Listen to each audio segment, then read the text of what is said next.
Hello everyone, स्वागत है सभी का फिर से एक बार वाइट व्यू अकेडमी के ऑनलाइन सेशन में। तो आज हम लोग बात करेंगे क्लास 10 साइंस इलेक्ट्रिसिटी चैप्टर जो हमारा चल रहा था उसका पार्ट 2 लेकर आपके बीच आ चुके हैं।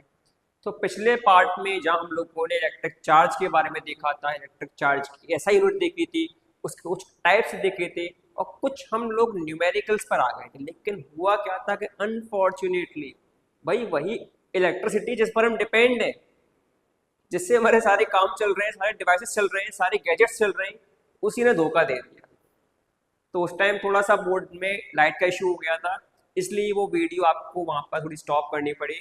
तो पर कोई दिक्कत नहीं है, वही टॉपिक वही रिदम के साथ वही क्वेश्चन के साथ दोबारा से आज हम स्टार्ट करेंगे और फिर से हम आगे बढ़ते चले जाएंगे बिना किसी रुकावट के।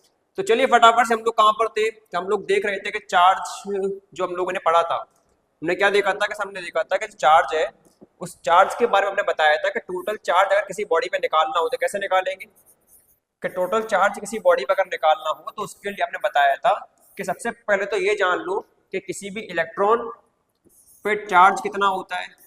उसके बाद ये जान लो कि किसी भी इलेक्ट्रॉन पर चार्ज क्या होता है। उसके बाद ये जान लो कि किसी भी बॉडी पर कितने इलेक्ट्रॉन्स हैं, किसी भी बॉडी पर नंबर ऑफ इलेक्ट्रॉन्स कितने हैं। इतना जानने के बाद आप इजीली ये फाइंड कर सकते हैं कि उस बॉडी पर टोटल चार्ज क्या होगा, क्योंकि उस बॉडी पर जो फ्री इलेक्ट्रॉन्स है वही रिस्पॉन्सिबल है इलेक्ट्रिकल कंडक्टिविटी के लिए।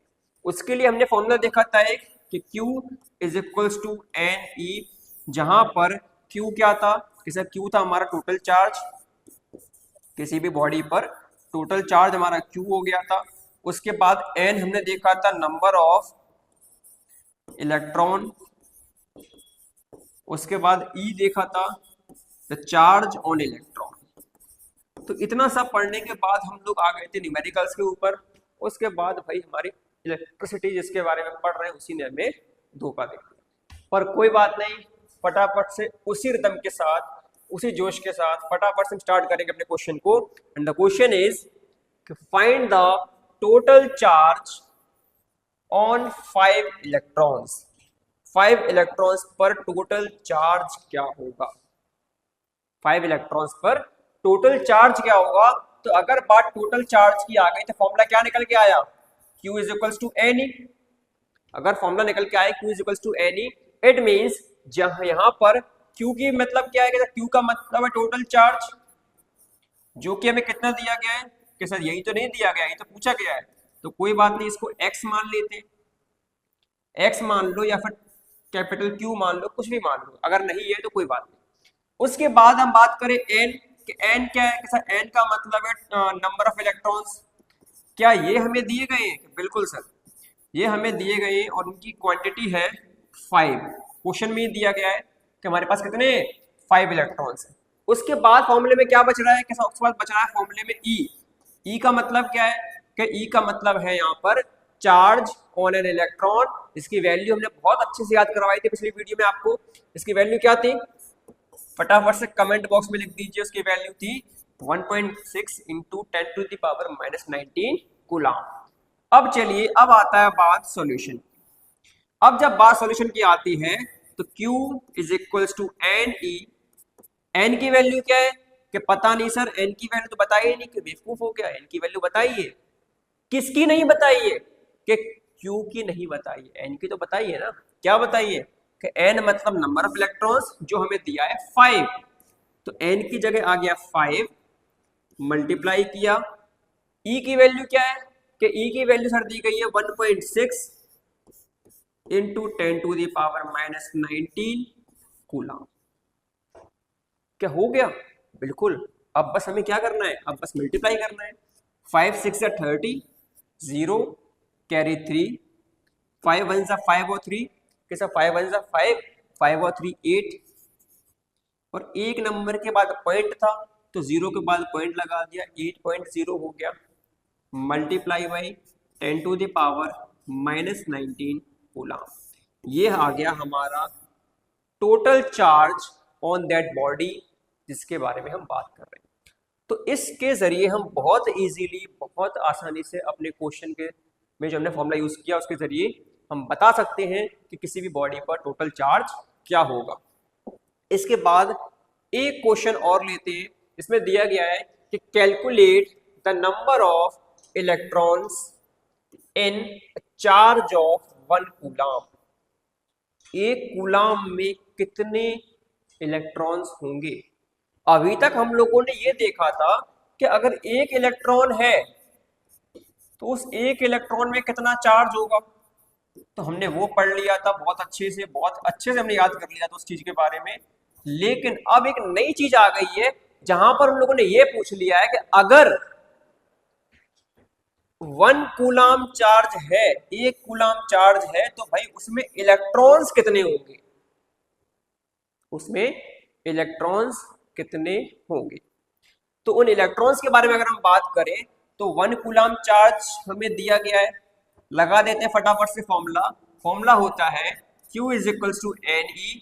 Q हमें दिया गया है 1, N पता नहीं, वही तो पूछा गया है कि कितने इलेक्ट्रॉन्स हैं, तो नंबर ऑफ इलेक्ट्रॉन्स हमें नहीं दिया है, और E की वैल्यू हमको याद है बहुत अच्छे से। तो अब जैसे ही हम इसको फॉर्मूले में लगाएंगे, तो फॉर्मूले में लगाने के बाद हमारे पास क्या निकल के आएगा कि Q की वैल्यू 1 दी गई है, N की वैल्यू पता नहीं, E की वैल्यू हम लोगों ने नोट कर दी क्योंकि हमें याद थी बहुत अच्छे से। तो अब फटाफट से क्या करना है कि सर N को वहीं छोड़ दो, N तो हमें दिया नहीं है, N को वहीं छोड़ दो। अब N के साइड में 1.6 इंटू 10⁻⁻90 कूलाम, ये हमें N के मल्टीपल में दिया है। अब अगर N के मल्टीप्लाई में दिया है तो हम लोगों ने बहुत अच्छे से जान रखा है कि जब भी इक्वल के किसी भी साइड अगर कोई नंबर मल्टीप्लिकेशन में हो तो इक्वल के अपोजिट साइड जाने पर वो नंबर डिवाइड में आ जाता है। तो हम ये मान लें कि अगर हम N को अकेला छोड़ते हैं यहाँ पर, तो यहाँ पर तो 1 है ही, और जैसे ये नंबर जो मल्टीप्लाई में था नीचे जाएगा डिवाइड में, तो क्या हो जाएगा 1/1.6 इंटू 10⁻⁻19 कूलाम। तो क्या ये सॉल्व हो गया कि नहीं, बिल्कुल नहीं।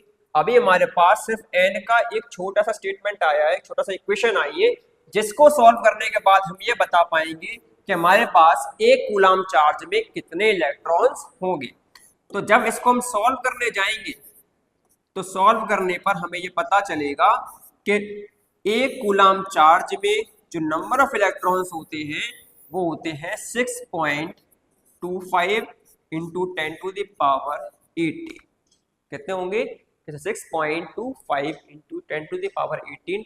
और ये एक ऐसा क्वेश्चन है जो क्वेश्चन आप लोगों को हो सकता है कि जो हमारी क्वेश्चंस आते हैं, कौन से क्वेश्चंस के साथ जो हमारे ऑब्जेक्टिव टाइप क्वेश्चंस आते हैं, उन ऑब्जेक्टिव टाइप क्वेश्चन में आपको डायरेक्टली पूछ लिया जाए। कैसे, मान लो कि आपको एक न्यूमेरिक वो आ गया, एक MCQ आ गया मल्टीपल चॉइस क्वेश्चन में, और पूछ लिया जाए कि how many electrons are there in 1 coulomb charge, और एक उन्होंने क्वेश्चन डाल दिया, ऑप्शन डाल दिए, अलग अलग क्वांटिटी डाल दी उन्होंने, लेकिन क्या ये सॉल्व करने लायक कोई चीज है कि नहीं सर, बिल्कुल भी नहीं। ये वो फंडामेंटल पॉइंट्स हैं जो इंपॉर्टेंट फंडामेंटल पॉइंट्स हमें याद होने चाहिए। अगर हम ये याद रख रहे हैं कि एक इलेक्ट्रॉन में कितना चार्ज होता है, तो क्या हम ये याद नहीं कर सकते कि एक कूलाम में कितने इलेक्ट्रॉन्स होते हैं। भाई अगर 15 कूलाम, 20 कूलाम, 320 कूलाम, 400 कूलाम पूछा जाए तो एक बार के लिए हमें कैलकुलेशन करनी पड़े। अगर हमसे 15 इलेक्ट्रॉन, 30 इलेक्ट्रॉन, 50 इलेक्ट्रॉन के बारे में पूछता है तो हम कैलकुलेशन करते हैं, लेकिन एक इलेक्ट्रॉन के बारे में पूछता है तो भाई उसका चार्ज फिक्स है हमेशा के लिए। सेम उसी तरह एक कूलाम चार्ज का जो चार्ज होता है उसमें पाए जाने वाले इलेक्ट्रॉन्स की क्वांटिटी भी फिक्स होती है, जिसको हम याद कर सकते हैं, दैट इज 6.25 इंटू 10⁻18। ये बहुत अच्छा फिगर है। आपके ऑब्जेक्टिव टाइप क्वेश्चंस में, फिल इन द ब्लैंक्स में, वन वर्ड में, कहीं पर भी बहुत इजीली पूछ लिया जाता है। तो आपको याद रखना है कि एक कूलाम चार्ज अगर हमें दिया गया है तो एक कूलाम चार्ज में 6.25 इंटू 10⁻18 इलेक्ट्रॉन्स हमें देखने को मिलेंगे। यहाँ तक कोई डाउट बेटा? तो बहुत बढ़िया। अगले बढ़ते हैं अगले अपने क्वेश्चंस के ऊपर। अगला क्वेश्चन हमें दिया गया है कि if a body carries a charge of 3.2 into 10 to the power minus 19 coulomb, then how many extra electrons are present? चलिए सॉल्व करते हैं। क्वेश्चन में फॉर्मूला लगेगा Q is equal to N E, क्योंकि हमें टोटल चार्ज के बारे में बोल रहा है। Q is equal to N E के बाद पता कर लेते क्या क्या दिया गया है। Q हमें दिया गया है 3.2 into 10 to the power minus 19 coulomb.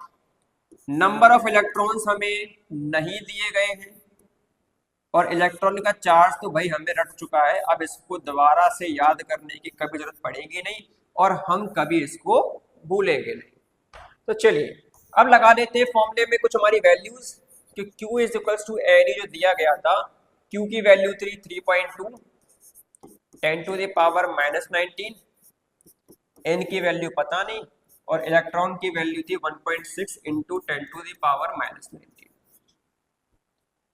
क्या हो चुका है कि नहीं? हमने अभी क्या बताया था कि n के मल्टीप्लाई में कोई नंबर हो तो वो इक्वल के उस साइड जाने पर डिवाइड में चला जाता है। तो कैसे जाएगा कि 3.2 तो यही रहेगा, 3.2 यही रहेगा, लेकिन e की वैल्यू नीचे आ जाएगी डिवाइड में, ठीक है। उसके बाद 10 टू द पावर माइनस 19 से 10 टू द पावर माइनस 19 खत्म हो गया, 1.6 और 3.2 दिया गया है। तो अगर हम पॉइंट से पॉइंट को हटा दे, और 16 वन जा 16 और 16 टू जा 32, तो 2 जो आया वो किसकी वैल्यू आ गई? n की। मतलब नंबर ऑफ इलेक्ट्रॉन्स कितने हो गए? 2 हो गए, नंबर ऑफ इलेक्ट्रॉन्स 2। बहुत सिंपल क्वेश्चन था, बहुत सिंपल टॉपिक था। तो अब फटाफट से अपने इन न्यूमेरिकल्स के जरिए हम लोगों ने जान लिया है कि अगर total charge of the body की बात की जाए तो हमें कैसे निकालना है। उसके बाद हम बात करते हैं कि अब प्रॉपर्टीज क्या होंगी। अगर हम इलेक्ट्रिक चार्ज जो हमने पढ़ा, हमने उनके टाइप्स पढ़े, लेकिन हमने प्रॉपर्टीज तो जाने ही नहीं कि हमें कैसी कैसी प्रॉपर्टीज देखने को मिलेंगी इलेक्ट्रिकल चार्ज में। तो फटाफट स्टार्ट करते हैं प्रॉपर्टीज ऑफ इलेक्ट्रिक चार्ज, नया टॉपिक नई बिगनिंग के साथ।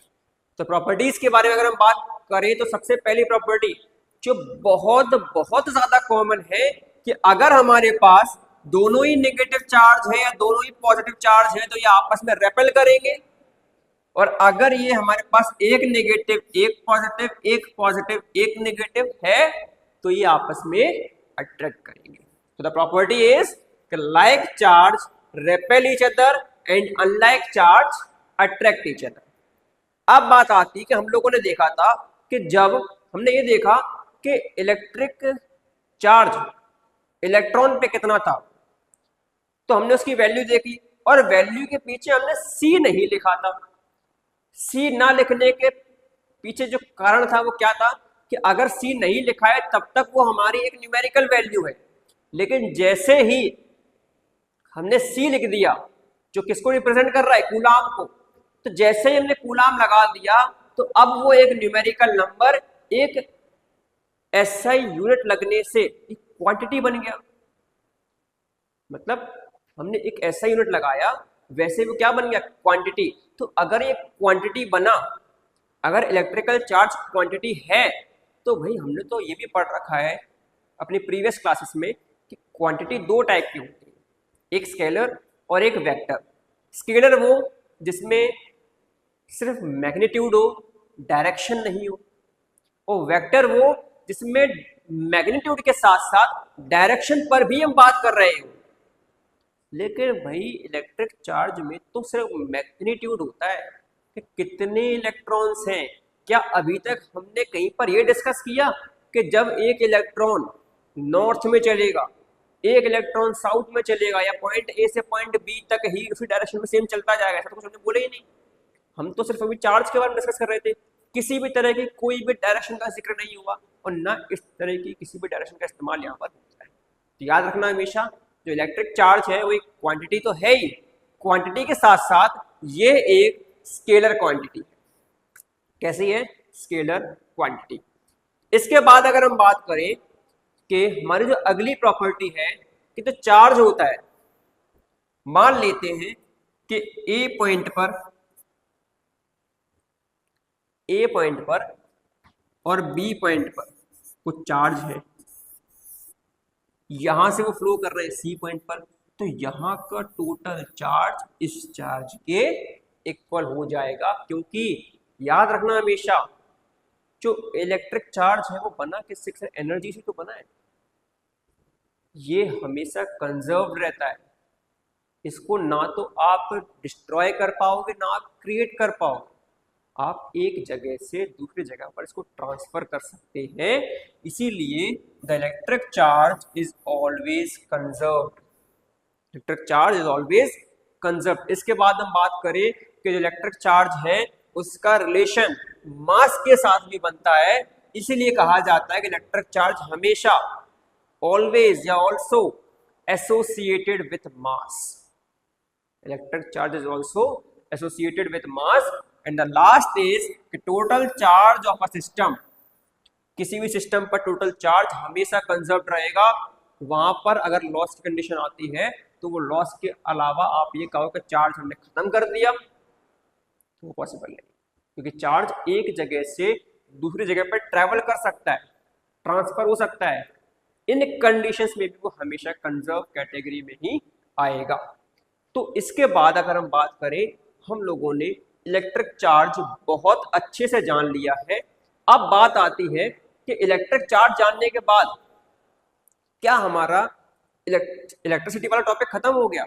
बिल्कुल नहीं, अभी तो इलेक्ट्रिसिटी शुरू होगी, ये तो हम फंडामेंटल्स थे जो जान रहे थे, हम वो एबीसीडी जान रहे थे जहां से हम इलेक्ट्रिसिटी करंट के बारे में जानेंगे, आगे बढ़ेंगे। तो चार्ज ही तो उसका बेसिक पॉइंट है जिसके बारे में हम लोगों ने बहुत अच्छे से पूरी तरह जान लिया है। अब बात आती है कि जिस इलेक्ट्रिसिटी के बारे में हम पढ़ रहे थे, क्या वो इलेक्ट्रिसिटी भी 2 टाइप की होती है, 3 टाइप की होती है या 4 टाइप की होती है, हमें कैसे पता चले? तो इलेक्ट्रिसिटी भी 2 टाइप की होती है। यहाँ पर हम इलेक्ट्रिसिटी को 2 पार्ट में डिवाइड करेंगे, और वो जो 2 पार्ट है वो है, उनमें से पहला पार्ट है स्टैटिक इलेक्ट्रिसिटी। स्टैटिक इलेक्ट्रिसिटी वो इलेक्ट्रिसिटी होती है जहां पर हम उस इलेक्ट्रिक चार्ज के बारे में बात करेंगे जो इलेक्ट्रिक चार्ज रेस्ट कंडीशन में हो। कैसी कंडीशन में? कि वो इलेक्ट्रिक चार्ज रेस्ट कंडीशन में हो, और रेस्ट कंडीशन के दौरान ही उसका इफेक्ट दिखाई दे। कि कैसे? एक बहुत अच्छा सा एग्जांपल अगर ले तो डेली लाइफ में अगर हम बात करें, वही आज के टाइम पे तो सभी लोग अंबानी बन चुके हैं, हर किसी के पास सब कुछ अवेलेबल, संसाधन अवेलेबल है, सारी फैसिलिटीज अवेलेबल है। लेकिन पिछले टाइम पे, अपनी टाइम की मैं बात कर लूँ, ज़्यादा पुराने टाइम पे ना जाए तो आज से 6-7 साल पहले की बात है, हो सकता है आज भी किसी किसी घरों में होता हो। हम बलून्स को लेते, बलून्स को लेने के बाद क्या करते हैं, उसको अपने बालों में रब करते हैं बढ़िया थोड़ी देर तक, और रब करने के बाद उसको दीवार पे लगा देते हैं, बलून चिपका रहता है। हमने बलून को लिया, बालों में रब किया और दीवार पे लगा दिया, वो चिपक गया। चिपक गया इट मीन्स क्यों? क्योंकि उसमें चार्ज आ गया, उस चार्ज की वजह से वो बलून वहां पर चिपक गया, और चिपक गया वो तब तक ही चिपका रहेगा जब तक उस पर चार्ज रहेगा, जब तक उस चार्ज का इफेक्ट उस पर रहेगा तब तक वो वहां पर चिपका रहेगा, अन्यथा वो वहां से छूट जाएगा। क्योंकि अगर चार्ज बना ही रहता तो वो बलून कभी छूटता ही नहीं। आप देखते हो जब तक रगड़ के लगाओगे वो बलून 10 सेकंड 15 सेकंड बहुत से बहुत 20 से 30 सेकंड लगा रहेगा, उसके बाद धीरे धीरे धीरे धीरे नीचे आ जाता है। क्यों? क्योंकि उस चार्ज का इफेक्ट वहां पर खत्म हो गया। हम देखते हैं कॉम्ब ले, किसी कॉम्ब को या किसी भी ग्लास रॉड को हम सिल्क के कपड़े से रब करते हैं तो उसमें इलेक्ट्रिक चार्ज आ जाता है। कभी कभी सर्दियों के टाइम पे हम जैकेट्स पहनते हैं, तो जैकेट पहनते के टाइम जैसे ही हम अपने हाथ उसमें डालते हैं आर्म्स में, तो डालते टाइम हमें कभी कभी ऐसा फील होता है कि हमें किसी ने करंट सा लगा वहां पे। तो वो करंट नहीं है, वो चार्ज है जो वो रखे रखे प्रोड्यूस हो गया। वही तो है स्टैटिक इलेक्ट्रिसिटी, या फिर हम कहें स्टैटिक चार्ज। एक ऐसा चार्ज जो रेस्ट कंडीशन में प्रोड्यूस हो और उसका इफेक्ट भी एक नॉर्मल या हम कहें कुछ टाइम के लिए हो। एक ऐसा चार्ज जो रेस्ट कंडीशन में हो और रेस्ट कंडीशन के टाइम पर ही अपना इफेक्ट दिखाए। याद रखना, इस चार्ज का इफेक्ट उतने ही टाइम के लिए रहेगा जब तक हमारा चार्ज वहां पर है। तो this is known as static electricity, और we can say that electrostatic. कोई डाउट? फटाफट से आगे बढ़ते हैं, इसी चार्ज से रिलेट करते हैं अपने नेक्स्ट टॉपिक को, जो कि है करंट इलेक्ट्रिसिटी। अब अगर बात करंट इलेक्ट्रिसिटी की बात आ जाती है तो इसमें डिफरेंस क्या आया? तो डिफरेंस ये आया, जिस तरह से हमने पिछले टॉपिक में स्टैटिक के बारे में जाना था, स्टैटिक मतलब रेस्ट, अब हम बात करेंगे उस चार्ज के बारे में जो चार्ज रेस्ट कंडीशन में नहीं बल्कि मोशन में होकर अपना इफेक्ट दिखाए। जो हमारे घरों में वायरिंग, हमारे डिवाइसेस, हमारी करंट्स जो हमारे फ्लो कर रहे हैं, कूलर चल रहा है, पंखे चल रहे हैं, लाइट जल रही है, ये बोर्ड चल रहा है, ये फोन चल रहा है, ये कैमरे चल रहे हैं, क्यों? Due to the flow of electric charge, तभी तो करंट बना, वरना करंट बनता कैसे? तो इसीलिए इसको करंट इलेक्ट्रिसिटी बोला जाता है, क्योंकि यहाँ पर हम उन चार्जेस के बारे में बात करते हैं जो चार्जेस मोशन में रहते हैं और मोशन में रहकर, मूवमेंट में रहकर फ्लो करके अपना इफेक्ट दिखाते हैं। और याद रखना, हमारे जो गैजेट्स हैं, जो डिवाइसेस हैं, वो मेनली 99.99% इन्हीं पर वर्क करते हैं या इसी पर बेसिस है। कोई डाउट? बहुत बढ़िया। तो हम लोगों ने यहाँ तक अपना इस टॉपिक को कवर कर लिया है, हमने चार्ज का पूरा टॉपिक फिनिश कर लिया है। अब हम बात करेंगे इलेक्ट्रिक पोटेंशियल, लेकिन अपनी नेक्स्ट वीडियो में। तो फटाफट से अपने दोस्तों को शेयर कर दीजिए अगर आप लोगों ने अभी तक शेयर नहीं किया है, सब्सक्राइब कर दीजिए अगर आप लोग नए हैं, और लाइक कर दीजिए अगर आप लोग हमारी वीडियो को पसंद करते हैं। तो जुड़े रहिए हमारे साथ, बने रहिए इस चैप्टर के लिए और आगे आने वाले पार्ट्स के लिए। तब तक के लिए अलविदा एंड बाय बाय।